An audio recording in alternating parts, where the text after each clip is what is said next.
नमस्कार विद्यार्थी मित्रांनो, मी प्रशांत डाकणे प्रशांत क्लासेसमध्ये विद्यार्थी मित्रांनो आपलं पुनर्ष एकदा मनपूर्वक स्वागत करतो. GDCA परीक्षेचा अभ्यास करताय विद्यार्थी मित्रांनो. पुढच्या सेक्शनला परीक्षा अटेम्प्ट करायची आहे, तर सर्वप्रथम मित्रांनो आपलं यूट्यूब चॅनल नक्की सबस्क्राईब करून ठेवा. बेल आयकॉनला क्लिक करा, जेणेकरून आपले नवीन अभ्यासक्रमावरती आधारित महत्त्वपूर्ण व्हिडिओज हे तुमच्यापर्यंत पोहोचले पाहिजे. आणि आज आपण GDCA परीक्षेच्या दृष्टीने पेपर क्रमांक 1 जो आपला आहे, सहकारी गृहनिर्माण संस्थांचं व्यवस्थापन, या विषयासंदर्भातली आज आपण सविस्तर चर्चा आजच्या ह्या व्हिडिओमध्ये करणार आहोत. पेपर क्रमांक 1 हा अतिशय सोपा असतो मित्रांनो, पण आपण परीक्षेच्या दृष्टीने त्याच्याकडे व्यवस्थितरित्या बघत नाही किंवा अभ्यास करत नाही. म्हणून बऱ्याचशा विद्यार्थ्यांना हा पेपर क्रमांक 1 अवघड वाटतो आणि ती संकल्पना त्यांच्या लक्षात येत नाही, की नक्की पेपर क्रमांक 1 मध्ये काय दिलेलं आहे. तर सुरुवातीला मित्रांनो अभ्यास करत असताना जे नव्याने परीक्षा देऊ इच्छित आहे विद्यार्थी, त्या सर्व विद्यार्थ्यांसाठी हा महत्त्वपूर्ण व्हिडिओज असणार आहे. तर मित्रांनो पेपर क्रमांक 1 हा अतिशय सोपा आहे. तो अभ्यासायचा कसा, त्यातले महत्त्वाचे टॉपिक कंटेंट पॉइंट कसे असतात, त्यासोबतच परीक्षेच्या दृष्टीने प्रश्नपत्रिकेचं जे स्वरूप आहे ते कशा पद्धतीने विचारलं जातं, हे सविस्तर प्रश्न आज आपण ह्या चर्चेमध्ये घेणार आहोत. ओके. तर सर्व विद्यार्थ्यांना आपल्या नोटबुकमध्ये महत्त्वाचे पॉइंट जे सांगणार आहे ते नोट डाउन करून घेणं गरजेचं आहे आणि त्याच पद्धतीने अभ्यास करा. भले तुमच्याकडे मार्केटमधले काही पुस्तकं असतील, पण मी जे क्रमवार तुम्हाला महत्त्वाचे मुद्दे, घटक, पॉइंट, टॉपिक सांगणार आहेत त्यानुसार व्यवस्थित अभ्यास करा. आणि ज्या विद्यार्थ्यांना आपली बॅच जॉइन करायची असेल क्लासेसची, त्यांना डिस्क्रिप्शन्समध्ये मी माझा WhatsApp नंबर दिलेला आहे, त्यावरती कॉन्टॅक्ट करू शकतात. व्हिडिओ माझे एकदा व्यवस्थित सगळे बघा. आवडले असेल तर तुम्ही बॅचेस त्या ठिकाणी मित्रांनो जॉइन करू शकतात. नवीन अभ्यासक्रमावरती, घटकांवरती आपली आता लेक्चर, टेस्ट सीरीज त्या ठिकाणी स्टार्ट आउट झालेली आहे. ओके. तर आज आपण पेपर क्रमांक 1 विषयी सविस्तर चर्चा करणार आहोत. पेपर क्रमांक 1 चं नाव काय आहे? सहकारी गृहनिर्माण संस्थांचं व्यवस्थापन. ओके. दोन्ही बॅचेसला सूचना आहेत. प्रत्येकाने व्यवस्थितरित्या आपल्या नोटबुकमध्ये नोट डाउन करून घेणं गरजेचं आहे. आणि ऑफलाईन बॅचेसवाले, मी प्रत्येकाच्या वह्या त्या ठिकाणी चेक करणार आहेत, की तुम्ही व्यवस्थितरित्या लिहिता आहे किंवा नाही. ओके. आणि सगळ्यात महत्त्वाचं अक्षर व्यवस्थित काढत चला. कारण इथूनच तुम्हाला सगळी सुरुवात आता असणं गरजेचं आहे. बऱ्याचशा मुलांची अक्षरांमध्ये गडबड असते, तर ते थोडंसं व्यवस्थित सुधरवा. तुमचं शुद्ध लेखन त्या ठिकाणी थोडंसं जर असेल वेगळ्या पद्धतीचं, तर त्या ठिकाणी ते थोडंसं सुधरवण्याचा प्रयत्न करा. काना, मात्रा, वेलांटी, उकार बऱ्याचशा मुलांचे त्या ठिकाणी चुकत असतात. शब्द तुम्हाला व्यवस्थित त्या ठिकाणी लिहिता येत नाही, तर ते थोडंसं सुधरवण्याचा प्रयत्न करायचा आणि ते प्रॅक्टिसने होईल, त्याच्याविषयी टेन्शन घेऊ नका. तर आपण आता पेपर क्रमांक 1 जो आहे आपला, सहकारी गृहनिर्माण संस्थांचं व्यवस्थापन. बघा विषयाचं नावच इतकं महत्त्वाचं आहे आणि मस्त आहे, की सहकारी गृहनिर्माण संस्था आणि व्यवस्थापन. मग सहकार ही संकल्पना काय आहे? तर आम्हाला इथून पहिलं स्टार्ट करणं गरजेचं असतं ना. पुस्तक तर प्रत्येकाकडे असतीलच मित्रांनो. तर बघा सहकार संकल्पना काय असते? तर 2 किंवा अधिक व्यक्ती समान उद्दिष्ट व गरजा व आपल्या विविध प्रकारच्या ज्या ठिकाणी असणाऱ्या आर्थिक गरजा किंवा इतर जे काही त्या ठिकाणी संस्थेच्या संकल्पनेचे उद्दिष्ट ध्येय साध्य करण्यासाठी एकत्रित येऊन संघटना स्थापन करत असतात आणि सहकारितेच्या तत्वानुसार सहकाराच्या भावनेने. मग आपल्याकडे महाराष्ट्रामध्ये मोठ्या प्रमाणावरती त्या ठिकाणी साखर कारखाने आहेत, दूध व्यवसाय संघटना आहेत, कृषी उत्पन्न समित्या आहेत, हातमाग यंत्रणा आहेत. वेगवेगळ्या स्तरांवरती वेगवेगळ्या संस्था कार्यरत आहेत आणि ज्या संस्था वेगवेगळ्या स्तरावर कार्यरत आहेत, त्या आपल्या सभासदांच्या आर्थिक गरजा, आर्थिक समस्या त्या ठिकाणी काय करत असतात? सोडवत असतात. मग अशाच पद्धतीचे त्या ठिकाणी मुंबई, पुण्यासारख्या शहरांमध्ये मोठ्या घरांच्या ज्या किमती आहेत, त्या मोठ्या प्रमाणावर वाढत गेलेल्या आहेत आणि बऱ्याचशा त्या ठिकाणी लोकांना ती घरं घेणं परवडत नाही. मग आपला निवाऱ्याचा प्रश्न त्या ठिकाणी निर्माण होताना दिसत असतो सभासदांच्या बाबतीमध्ये. मग अशा वेळेस 2 किंवा अधिक व्यक्ती एकत्रित येऊन एक संघटना, एक संस्था स्थापन करतात आणि निवाऱ्याचा प्रश्न त्या ठिकाणी काय करत असतात? सोडवत असतात. मग हाच निवाऱ्याचा प्रश्न सोडवण्यासाठी सहकारी गृहनिर्माण संस्था ही अस्तित्वात आली. म्हणजे आपल्या सभासदांना वाजवी दरामध्ये, कमी किमतीमध्ये घरांची व सदनिकेची निर्मिती करून देणं, हे या सगळ्यात महत्त्वाचं संस्थेचं काय असतं? उद्दिष्ट असतं. मग पेपर क्रमांक 1 जो आपल्याला आहे, तो सहकारी गृहनिर्माण संस्थांच्या व्यवस्थापनावरतीच आधारित आहे. म्हणजे ज्यावेळेस आपल्याला सहकारी गृहनिर्माण संस्था स्थापन करावयाची असते, त्याच्यासाठी असणारी प्रक्रिया काय आहे, संस्था स्थापन झाल्यावरती संस्थांची नोंदणी कशा पद्धतीने करायची असते, नोंदणी झाल्यावरती संस्थेच्या आधारामध्ये त्या ठिकाणी व्यवस्थापक मंडळ, पदाधिकारी वर्ग, संचालक मंडळ कशा पद्धतीने कार्यरत असले पाहिजे, सभासदांच्या दृष्टीने, व्यवस्थापन मंडळांच्या दृष्टीने कोणत्या पद्धतीने कामगिरी संस्थांमध्ये पार पाडली पाहिजे, महत्त्वाचे निर्णय कसे घेतले गेले पाहिजे, या संपूर्ण घटकांचा अभ्यास तुम्हाला पेपर क्रमांक 1 मध्ये दिलेला असतो आणि याच आधारावरती तुम्हाला परीक्षेला प्रश्न देखील विचारले जातात. ओके, पहिला घटक लक्षात आला. तर आपण आता सविस्तरपणे तुम्हाला मी महत्त्वाचे टॉपिक जे घटक आहेत ते नोट डाऊन करून घ्या, सांगतो मी. पेपर क्रमांक 1 वरती हेडिंग द्या, सहकारी गृहनिर्माण संस्थांचं व्यवस्थापन. अभ्यास कसा करायचा टॉपिक वाईज ते सांगतोय, म्हणजे त्या पद्धतीने करा, म्हणजे तुम्हाला कोणतीच अडचण निर्माण होणार नाही. पहिला टॉपिक घ्या, सहकारी गृहनिर्माण संस्था. सहकारी गृहनिर्माण संस्था. ओके, मग गृहनिर्माण संस्थेमध्ये त्या ठिकाणी सब पॉइंट घ्या. पहिलं व्याख्या, त्यानंतर घ्या प्रकार.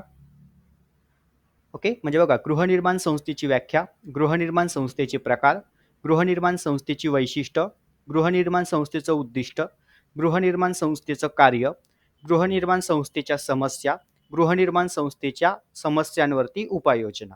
हा पहिला घटक असणार आपला. ओके, चला इथपर्यंत क्लिअर, लिहून घ्या पटकन. ओके, चला पहिला टॉपिक लक्षात आला, सहकारी गृहनिर्माण संस्थेची व्याख्या, उद्दिष्ट, प्रकार, कार्य, समस्या आणि त्या समस्यांवरती असणाऱ्या उपाययोजना. म्हणजे पहिल्याच घटकांमध्ये आपण पूर्ण सहकार गृहनिर्माण संस्था काय आहे ही समजून घेणार. दुसरा टॉपिक जो आपला आहे, सहकारी गृहनिर्माण संस्थांची नोंदणी. सहकारी गृहनिर्माण संस्थांची नोंदणी. मग नोंदणीमध्ये सब पॉइंट घ्या, नोंदणीची प्रक्रिया, नोंदणीच्या अटी, नोंदणीची प्रक्रिया आणि नोंदणीच्या अटी. ओके, चला दोन टॉपिक व्यवस्थित क्लिअर झाले आपले. तिसरा टॉपिक घ्या, सहकारी गृहनिर्माण संस्थेच्या व्यवस्थापनासंदर्भातील कार्य. सहकारी गृहनिर्माण संस्थेच्या व्यवस्थापनासंदर्भातील कार्य. ओके, हे 3 टॉपिक लक्षात आले व्यवस्थित.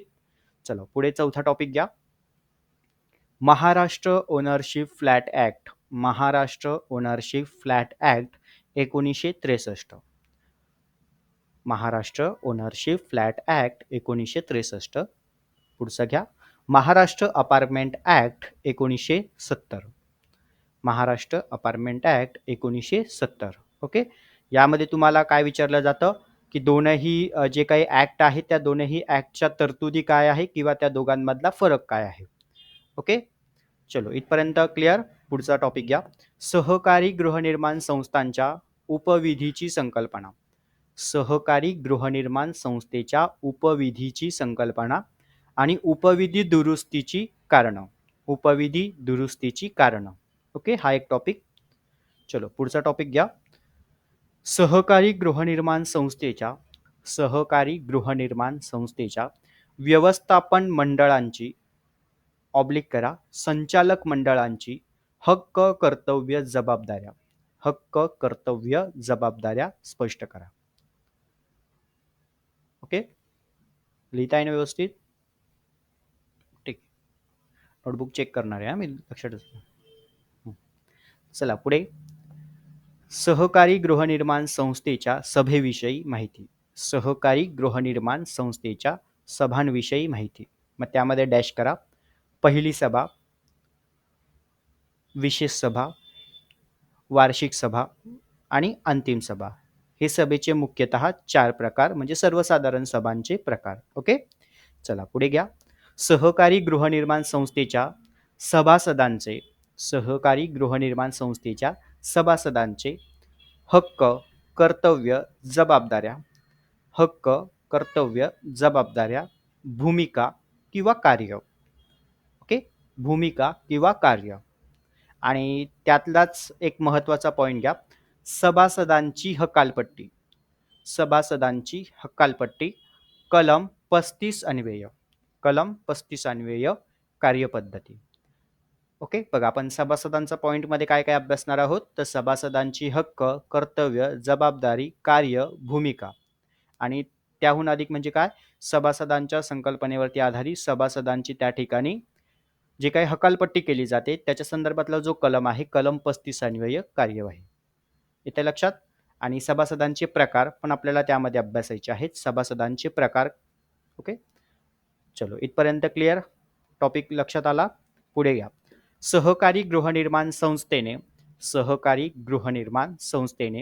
ठेवावयाची कागदपत्र रेकॉर्ड रजिस्टर याची माहिती. ओके, म्हणजे हा एक टॉपिक आहे सेपरेट. त्यामध्ये तुम्हाला संस्थेने कोणकोणती कागदपत्र, रेकॉर्ड, रजिस्टर ठेवणं बंधनकारक आहे त्याचा संपूर्ण अभ्यास करायचा आहे या टॉपिकमध्ये. चलो पुढे घ्या.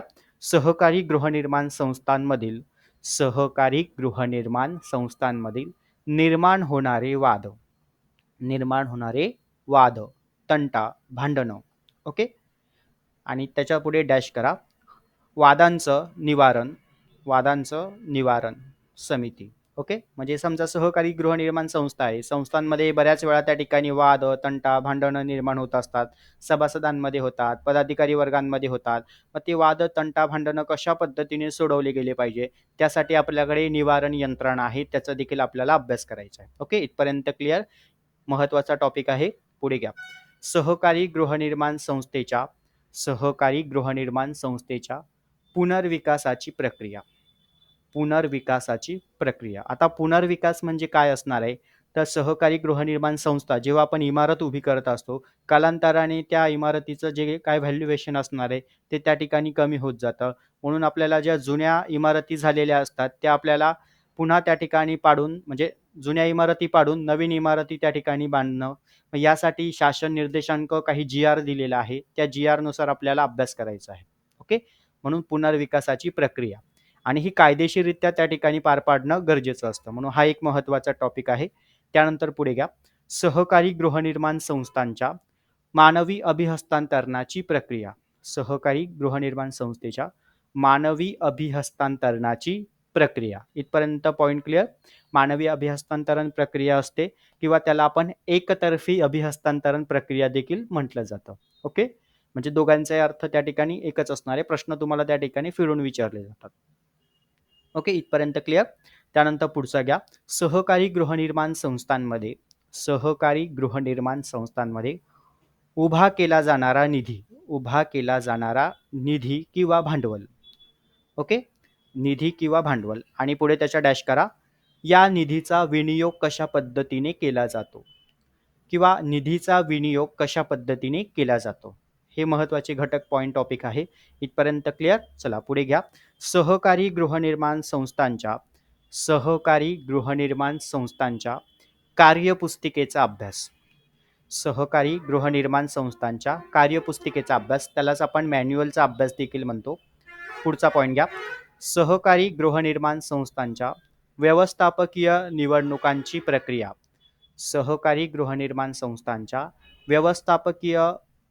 जे काही निवडणुका घेतल्या जातात त्या निवडणुकांची प्रक्रिया. ओके, चलो पुढचे काही महत्वाचे टॉपिक आहेत ते लिहून घ्या. सहकारी गृहनिर्माण संस्थांमधील कार्यालयीन कामकाजाविषयी माहिती.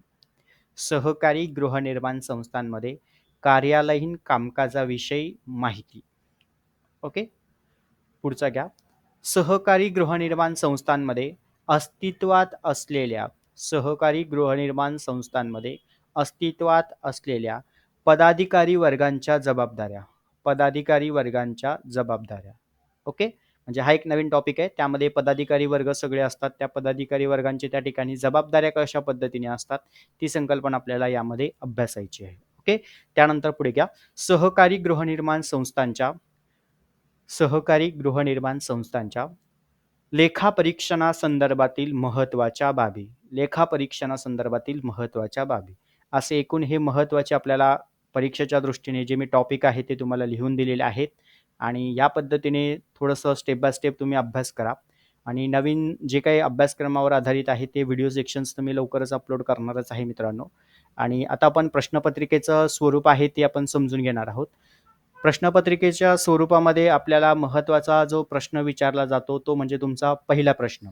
आता पहिल्या प्रश्नामध्ये तुम्हाला त्या ठिकाणी एक तर फुल फॉर्म येतं, म्हणजे संज्ञा असणार तुम्हाला त्या ठिकाणी किंवा संक्षिप्त स्वरूप असतात, त्या गोष्टी तुम्हाला त्या ठिकाणी लिहिणं आहे. त्याच्यानंतर तुम्हाला पुढचा जो पार्ट असतो किंवा त्यालाच तुम्हाला रिकाम्या जागा पण विचारल्या जातात. हा तुमचा प्रश्न क्रमांक 1 अ मधला. प्रश्न क्रमांक 1 ब मध्ये तुम्हाला जोड्या लावा दिला जातो. म्हणजे हा तुमचा पूर्णतः हा प्रश्न क्रमांक 1 जो असतो, तो कमीत कमी 20 मार्कापर्यंत तरी तुम्हाला विचारला जातो. त्याच्यानंतर पुढे जो तुमचा प्रश्न क्रमांक 2 असतो, त्यामध्ये तुम्हाला एक सविस्तर प्रश्न विचारला जातो. मग सविस्तर प्रश्नामध्ये तुम्हाला कशा स्वरूपाचं असणार आहे, तर सहकारी गृहनिर्माण संस्थांची वैशिष्ट्ये व कामकाज स्पष्ट करा किंवा सहकारी गृहनिर्माण संस्थेने ठेवावयाची रेकॉर्ड, कागदपत्र, रजिस्टर नोंद करा. म्हणजे याची यादी तयार करा. सहकारी गृहनिर्माण संस्थेमध्ये घेतल्या जाणाऱ्या सभांची प्रकार स्पष्ट करा. या पद्धतीचा तुमचा सविस्तर प्रश्न 10 ते 15 मार्कांसाठी तुम्हाला प्रश्न क्रमांक 2 मध्ये विचारला जातो. प्रश्न क्रमांक 3 मध्ये तुम्हाला टिपा लिहा असतात. मग टिपा लिहामध्ये तुम्हाला त्या ठिकाणी कोणतेही 4 लिहा, कोणतेही 5 लिहा किंवा कोणतेही 6 लिहा. मग त्या ठिकाणी तुम्हाला 6 टिपा लिहा असतील तर तुम्हाला खाली त्या ठिकाणी टिपा लिहामध्ये 9 प्रश्न देतात. त्या 9 पैकी तुम्हाला कोणतेही 6 लिहायचे. जर तुम्हाला 4 लिहायचे असेल तर त्या ठिकाणी टिपा लिहामध्ये तुम्हाला एकूण 6 प्रश्न देणार.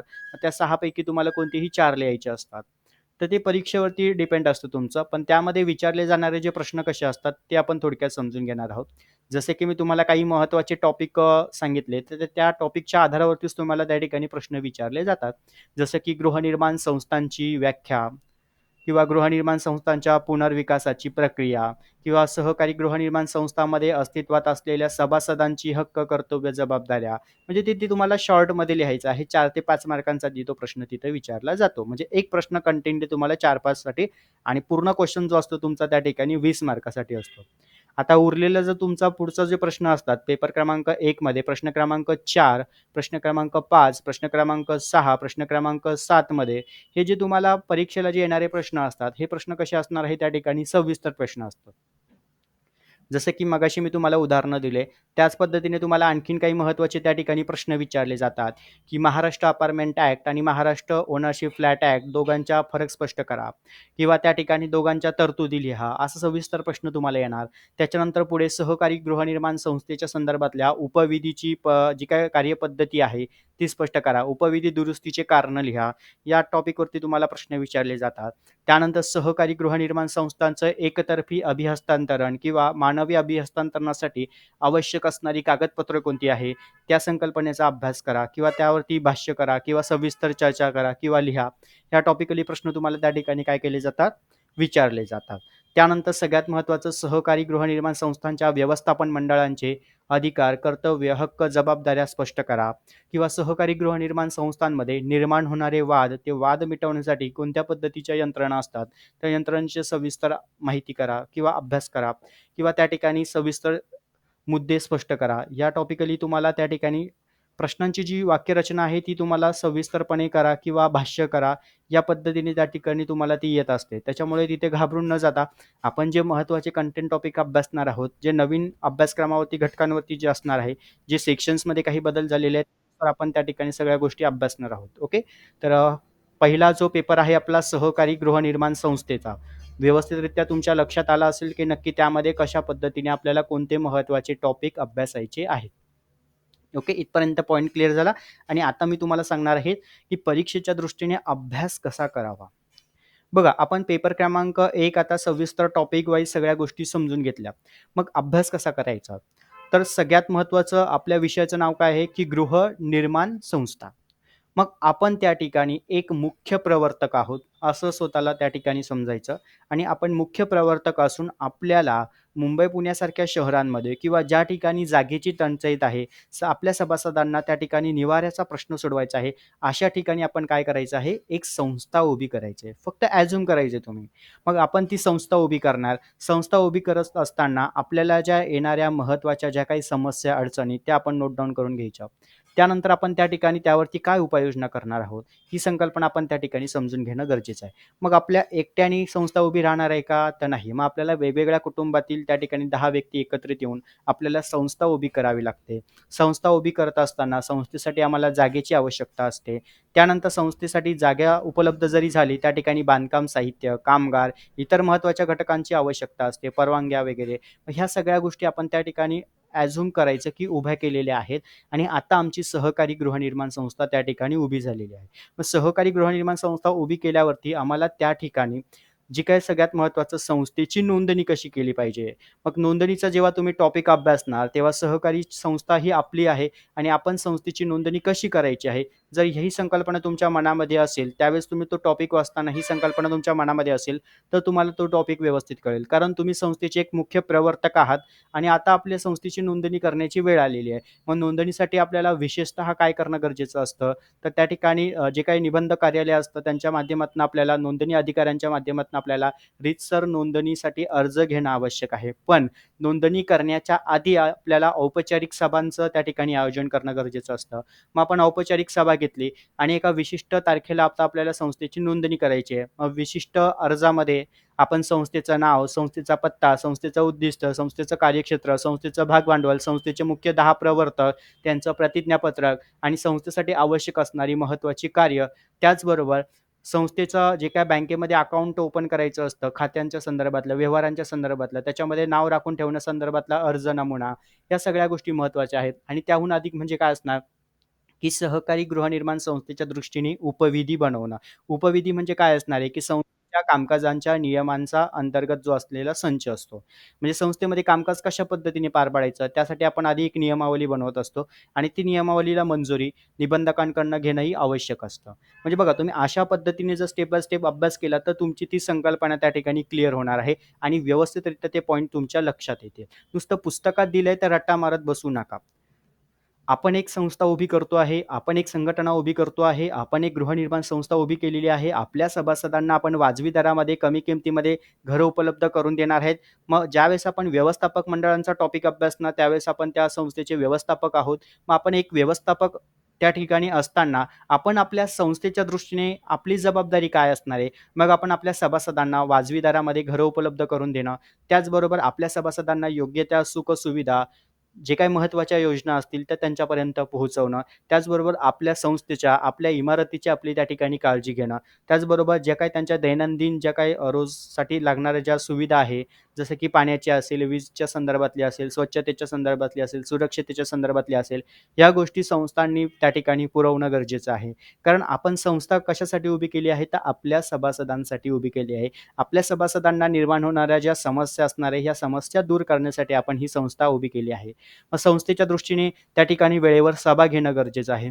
सभेमध्ये सभासदांचे जे काही प्रश्न असणार आहे, त्या प्रश्नांचं निवारण करणं गरजेचं आहे. हे एक व्यवस्थापक मंडळांचं त्या ठिकाणी जबाबदारी असते.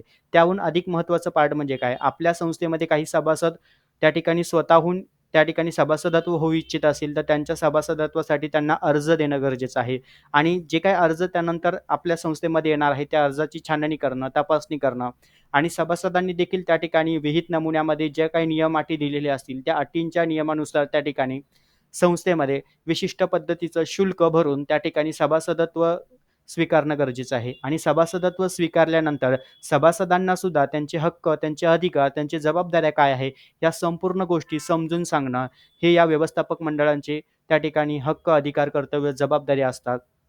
त्याहून अधिक म्हणजे काय, की संस्थेच्या हिताच्या दृष्टीने विचार करणे, संस्थेमध्ये निधी कशा पद्धतीने उभा करणं, निधीचे कोणते-कोणते मार्ग असतात. ज्यावेळेस आपल्या संस्थेमध्ये निधी उपलब्ध झाला, त्या निधीचा वापर कशा पद्धतीने करायचा, योग्य कारणासाठीच वापर करणं गरजेचं असतं. हे सुद्धा व्यवस्थापक मंडळांचं हक्क, कर्तव्य, जबाबदाऱ्या असतं.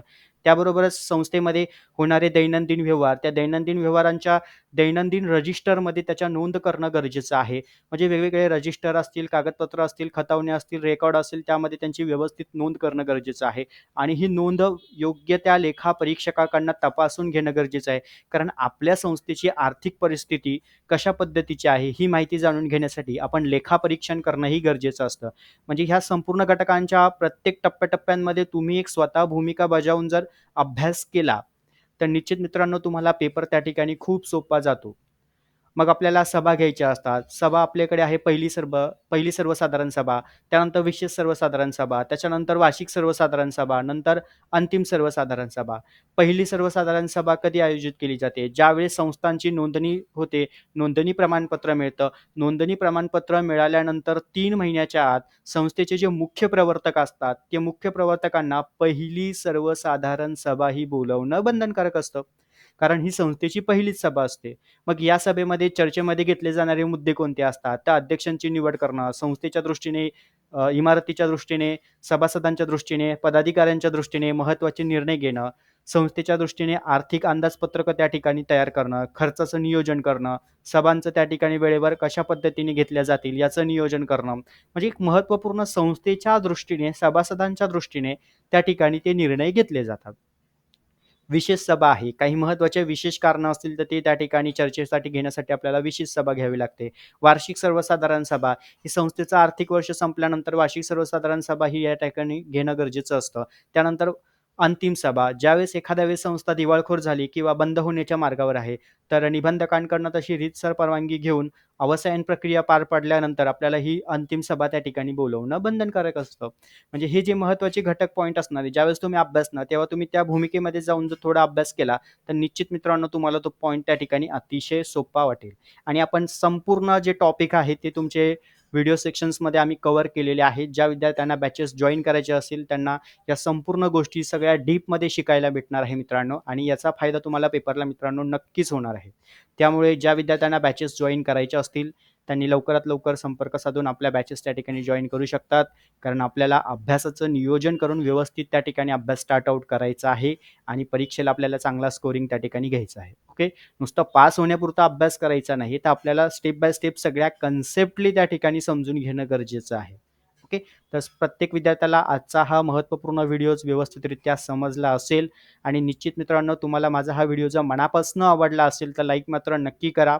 आणि सगळ्यांना परीक्षेच्या संकल्पनेच्या आधारावरती मी आत्तापासूनच त्या ठिकाणी सर्वांना शुभेच्छा देत असतो. सर्व विद्यार्थ्यांना परीक्षेच्या दृष्टीने ऑल द बेस्ट. आपल्याकडे कालावधी जरी खूप असला मित्रांनो, तरी एक लक्षात घ्या, अभ्यासाचं नियोजन आपल्याकडे असणं आवश्यक आहे. ओके. ज्यांना प्रामाणिकपणे परीक्षा द्यायच्या आहे त्यांनी अभ्यास आतापासून स्टार्ट करणं गरजेचं आहे. आणि स्टेप बाय स्टेप आपल्या बॅचेसमध्ये सगळ्या गोष्टी मी तुम्हाला समजून सांगतोय.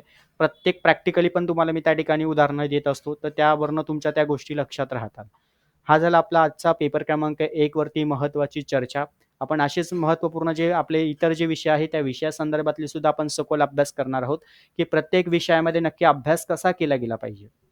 ओके. तर आता प्रत्येकाला पेपर क्रमांक 1 संकल्पना लक्षात आली. पेपर क्रमांक 1 मध्ये काय अभ्यासायचं आहे ते एक लक्षात घ्या. सहकारी गृहनिर्माण संस्था थोडक्यात सांगतो. सहकारी गृहनिर्माण संस्था, गृहनिर्माण संस्थांची त्या ठिकाणी महत्त्वाची व्याख्या, प्रकार, उद्दिष्ट, कार्य हा एक पार्ट असणार. त्यानंतर पुढे तुम्हाला सहकारी गृहनिर्माण संस्थांमध्ये नोंदणी कशा पद्धतीने केली जाते. त्यानंतर सभासद वर्ग, व्यवस्थापक मंडळ, सभा, महत्त्वाचे कागदपत्र, रेकॉर्ड रजिस्टर, पुनर्विकासाची प्रक्रिया, मानवी अभिहस्तांतरणाची प्रक्रिया, संस्थेमध्ये निर्माण होणारे वाद आणि त्याहून अधिक म्हणजे काय संस्थेची कार्यपुस्तिका आणि संस्थेची उपविधी. हे महत्त्वाचे घटक टॉपिक तुम्हाला पेपर क्रमांक 1 मध्ये व्यवस्थित अभ्यासायचे आहेत. ओके. सर्व विद्यार्थ्यांना परीक्षेच्या दृष्टीने ऑल द बेस्ट. धन्यवाद.